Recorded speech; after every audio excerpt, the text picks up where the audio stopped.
Hi, everyone.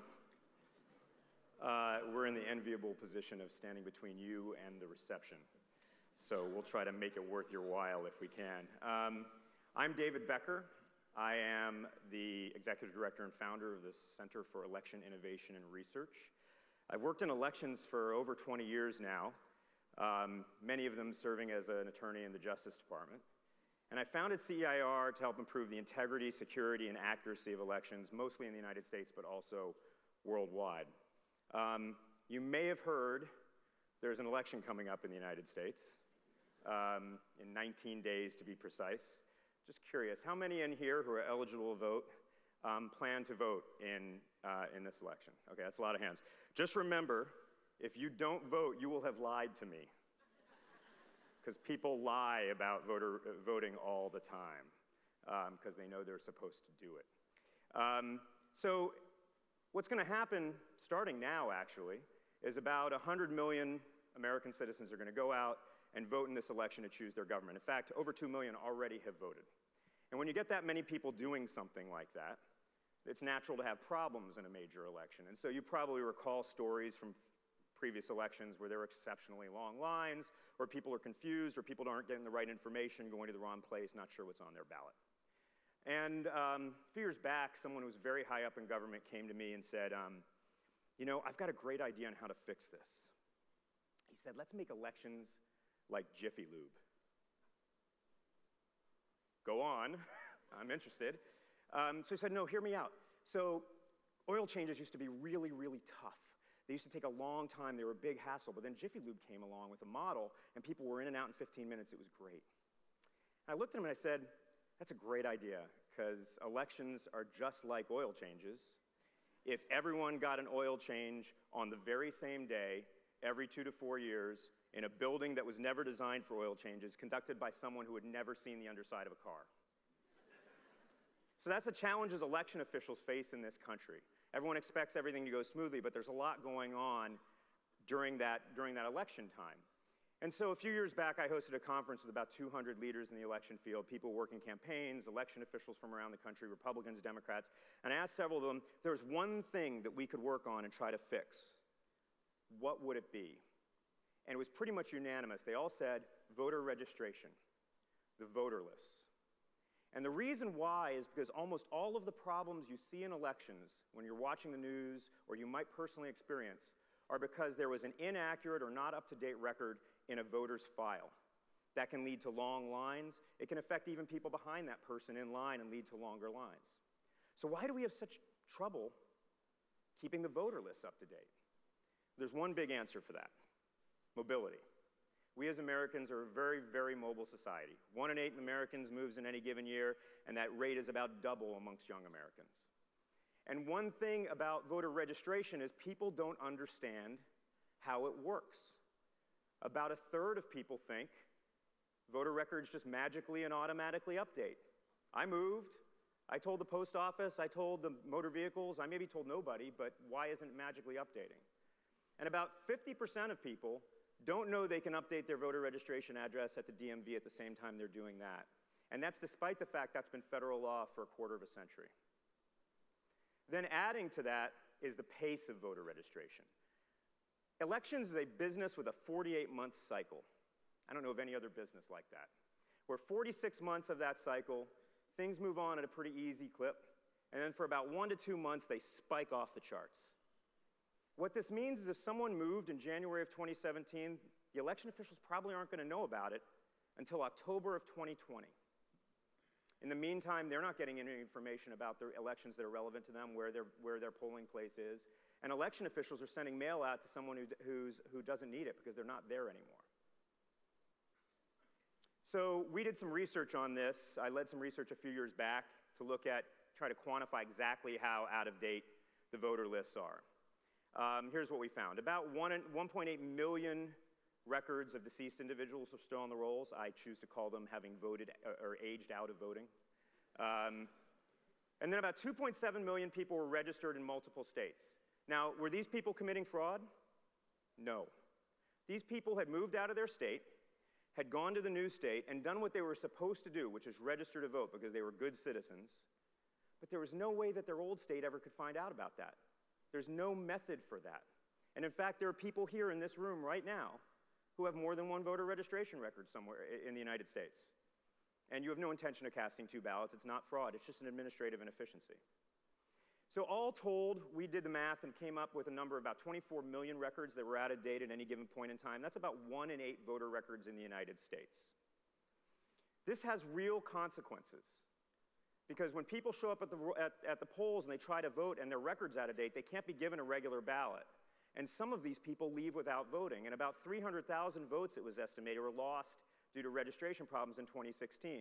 2016 was an election in which about 100,000 votes decided the election in 3 states. And then we have another problem with voter registration. Not enough people are on the lists. About 1 in 3 eligible voters isn't on the list anywhere. About 73 million people. So this is a very difficult problem. We were trying to solve it. It's a problem I love to get my hands around. And what I did is I formed a working group of about 40 experts, election officials, people from both parties, researchers. And it occurred to me that this might not be just a policy problem. This might be a data problem. In that election officials will tell you one of the things they have a great deal of difficulty with is even when they do get information, they might have a John Doe on their voter list and a John Doe from some other data source, but there's no way to say with any degree of certainty that they are the same John Doe. This actually goes to so much of the private sector problems and government, taking data from 2 different sources and trying to reconcile it and say it matches to the same individual. So I started asking around to find someone who might know something about this, and I got the name Jeff Jonas.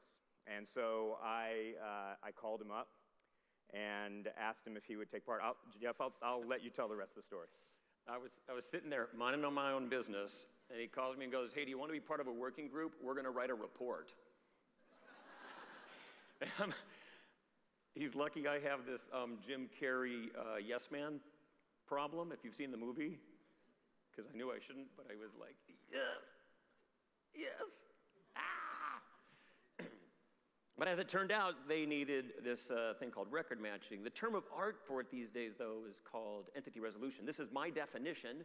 It's recognizing when 2 things are the same, 2 identities are the same, despite having been described differently. But in fact, the converse is true, is recognizing when 2 observations relate to different identities despite having been described similarly. Here I've just added a JR and SR. There's only now 1 letter different. And you have experienced this yourself in probably many different ways. If your contact list in your phone has duplicates, that's an entity resolution problem. When you get duplicate mailings. When I go to a hotel and check in and I say, look up my loyalty club number, and they say, which one of you are you in here of these 3 in Vegas? And I'm like, they're all me. We see banks kicking customers out in Hong Kong for doing money laundering, and then they just turn right back up in India with a different passport. That's an entity resolution problem. And when evil people try to sneak into the country and all they do is change 1 letter in their immigration form, and our government misses them, well, that's an entity resolution problem. So I've been building systems like this, built one for the casinos. It became known as NORA, non-obvious relationship awareness. They're trying to keep clever, bad people out. IBM buys it from me in 2005, buys my company. They call it Identity Insight. And in 2009, I went to an executive in IBM and said, will you give me $50 million to build something? I'm going to code name it G2, and I want to create an AI that will do entity resolution. Not use AI to do entity resolution, but I want to build an AI that does it. It's human smart, but doesn't need humans to train it or tune it. And they let me get started. And I'm obsessed with this because I can only build one thing. That's what I would want to work on next. And I'm obsessed with entity resolution because it's so fundamental to all forms of intelligence. Not just machine intelligence, but if we're walking around the conference and I see you and recognize you from somewhere, that's entity resolution. It's in biology. I don't know if any of you have seen this called the lion whisperer.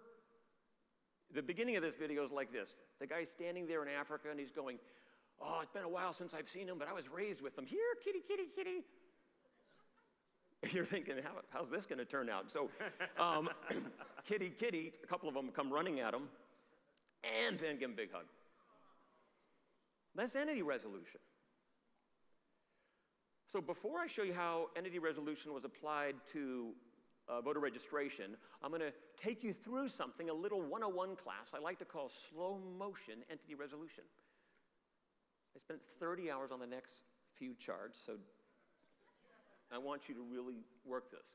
Look at these 3 records and tell me, or consider, I should say, is this 1 person, 2, or 3?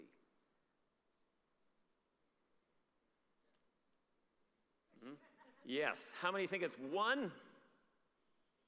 How many think it's 2? 3 people. Well, let's take a look at this record.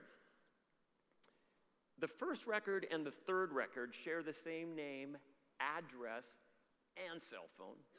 The first record and the second record share a name, a cell phone, and the date of birth, except it's only month and day transposed.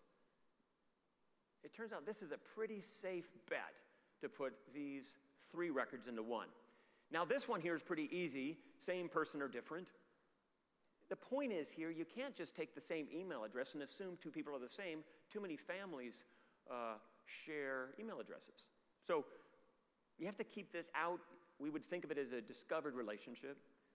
And while I'm on relationships, this is kind of a freebie, but you also learn disclosed relationships. This is the spouse, maybe on the employment application or the bank loan. Now take a look at record 6. Compare it to record 1. Similar name, same date of birth. Would you be really sure it's the same person? Not so much. So you have to hold that out. You have to be pessimistic. You have to just call it a possible match. It would take some human or some more information to become sure about this. Now this has been a tricky one over the years in entity resolution. Where would you put this record? Who is it?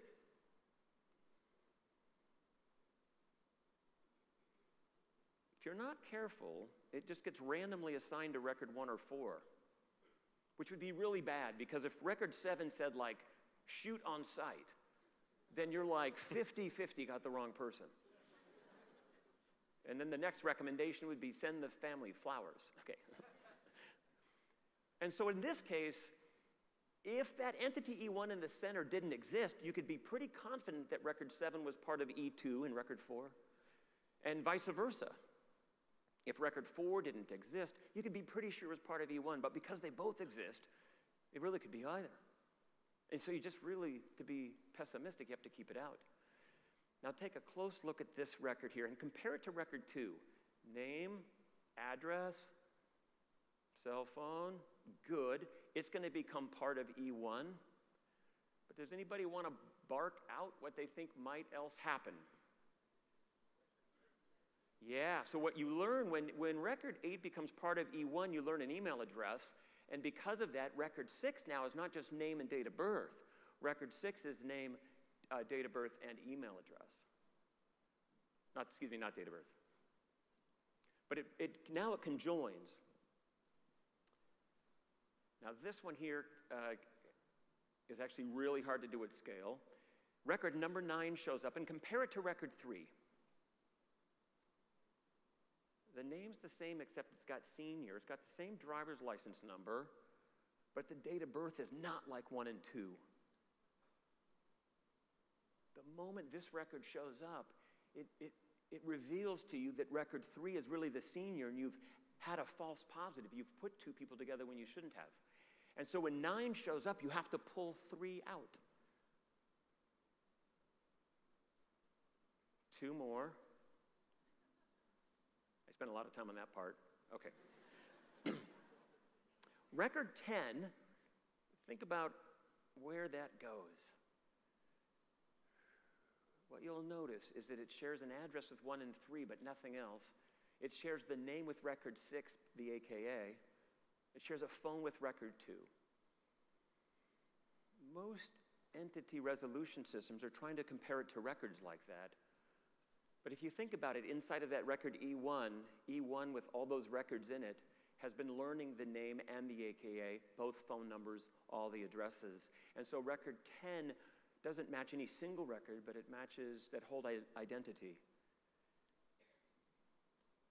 This, by the way, turns out to be really important to catch clever bad people, because clever bad people don't use the same name, address, phone, driver's license on every record. Only the idiots do that, and they run out of gas on the way to the operation. They take wet matches to the bomb. Okay. And finally, very GDPR-ish, is what if you are obligated by law to delete record 8? Or it expires. When you lose 8, you have to remember, you have to unlearn why 6 was a member. So the moment you delete 8, you have to be able to pull 6 out, and you're not sure about 10 anymore either. So that's entity resolution kind of 101. I've not had a room, I've surveyed people, and it's really difficult for a human being to just keep this in their head and get those different moves correct. And so here's how it applies now to voter registration. Here you have 2 voter records, and now that I've turned you on to entity resolution experts, those 2 records, they're in 2 different states, 2 different addresses, Maryland, Virginia. They share a name that's similar and a date of birth, but that's not enough. Each state has its own driver's license number. But election offices have access to DMV data, and this DMV record finds its home here because of the name, the address, and the date of birth, and the driver's license, and that left side has just learned a Social Security number. And the Virginia office has access to DMV, and this record shares the name, date of birth, and Virginia driver's license, and it connects this way. And now both sides have the same name, date of birth, and social. So the moment that final record shows up in the lower right, it does that. So the architecture of the system is like this.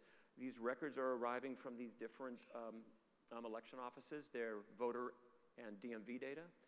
And then it allows this central database to produce recommendations. For example, ask Maryland, let them know that maybe their voter has moved so they can contact the voter. And that's where this thing, G2, is entity resolving these records. Now we did one more thing. It's a privacy by design feature. Name and address are public record, but driver's license, social security number, and date of birth are not. And so what we did is we anonymized these. Kind of watch this close. I don't know how to show you. It's going to jiggle. And then go to hashed values. So it's hashed with the secret key there. And then when it arrives in the center where the index is built, it's hashed again. And this helps reduce the risk of unintended disclosure if somebody was listening into the pipe or steals the database. And so this is what I helped with designing in this working group. And then what happens next is the hard part. So now fast forward to 2012. Well, before that, I should actually say, we're sitting, when Jeff first kind of roughly sketches out the architecture for this, in a room of about 35, 40 hardened, cynical election souls who'd been struggling with this problem for decades. And he puts it out, and this hush fell over the room for a second. And then one of them, a Secretary of State of a big state, she literally gasped, and we all kind of cracked up for a second. But it was because all of them saw for the first time there was a path forward to fixing this really insoluble problem. And that was ultimately to create something we call the Electronic Registration Information Center, or to make it a little more manageable, we call it ERIC for short. So we launched ERIC in 2012. It's a 501c3. States voluntarily can choose to join, and the states that participate run ERIC. ERIC is not run by me. It's not run by the government. It's run by, or at least the federal government, it's run by a board of the states that participate. And the first 7 states that joined in 2012 were Washington, Nevada, Utah, Colorado, Maryland, Delaware, and Virginia. And then fast forward to today, we now have 24 states plus DC in ERIC. States that range from as blue as Connecticut, Delaware, and Oregon to as red as Louisiana, Utah, and Alabama. I challenge you to find any voluntary organization that has those states in it doing the same thing in the same way. And you'll see in light blue there, kind of aqua, Florida and Massachusetts have both passed bills to join as of next year. That will take the membership in ERIC over about the 50% of the American population threshold. what's really remarkable is the success Eric has had in enabling these states in a very non-political, non-partisan way to keep their lists more up to date. And I'm going to give you a little insight into that. First, one of the things Eric has found in just 6 years, it's identified over 7.2 million records of voters who have moved in their same state. Now think about this for a second. These voters, the way Eric discovered it, is because they told DMV that they had moved. Elections never heard of it. So the citizen did exactly what they were supposed to do. And government didn't have its act together to share that information with other agencies. Because of this, these 7.2 million voters were able to get their addresses up to date, meaning they're getting information on elections that are relevant to them, not elections at their old address. They know where to vote. They know when an election happens. Then in addition, Eric has identified over 2.2 million registered voters who had moved out of the state. There was no way for states to do this before. So person moves from Colorado to Utah. Colorado learns they've moved out. They confirm that information consistent with federal law. Utah then can actually invite them to register, and I'll talk about that in just a second. Eric also identified 220,000 people who've aged out of voting. And that's very, very helpful because one of the things that people are very worried about is the potential for fraud. And although this happens extremely rarely, it's really good when election officials can demonstrate that they've done what they need to do to keep the voter lists up to date, even as people are dying, and remove them from the list. And then lastly, Eric does something really interesting. Eric identifies in all of the states that participate people who are eligible but who are not yet on the voter list. And the states agree that they're going to contact every single one of those people and invite them to register, usually by secure and efficient online voter registration. As a result, millions of new registered voters, I estimate that somewhere between 5 and 6 million in just 6 years, by definition new, because they weren't on the list before, are now on the voter list in the Eric states. This is the single most effective voter registration drive in the history of the United States, as far as I know. It wasn't conducted by candidates. It wasn't conducted by political parties. It wasn't conducted by ideologues. It was done by government in an equal basis, on a nonpartisan basis, all across the country. And all of that information is accurate and up to date.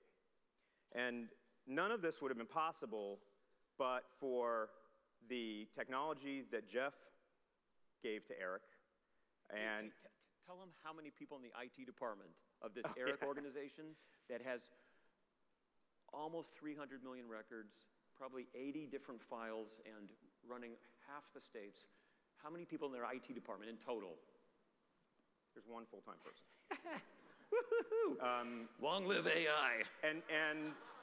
And the states are finding the data to be of incredibly high quality. It's enabling them to serve their voters better. And while this might all seem very esoteric to people who don't work like I do in elections all the time, when you go vote in a state that's participating in Eric, you're going to see the benefits because there are going to be shorter lines.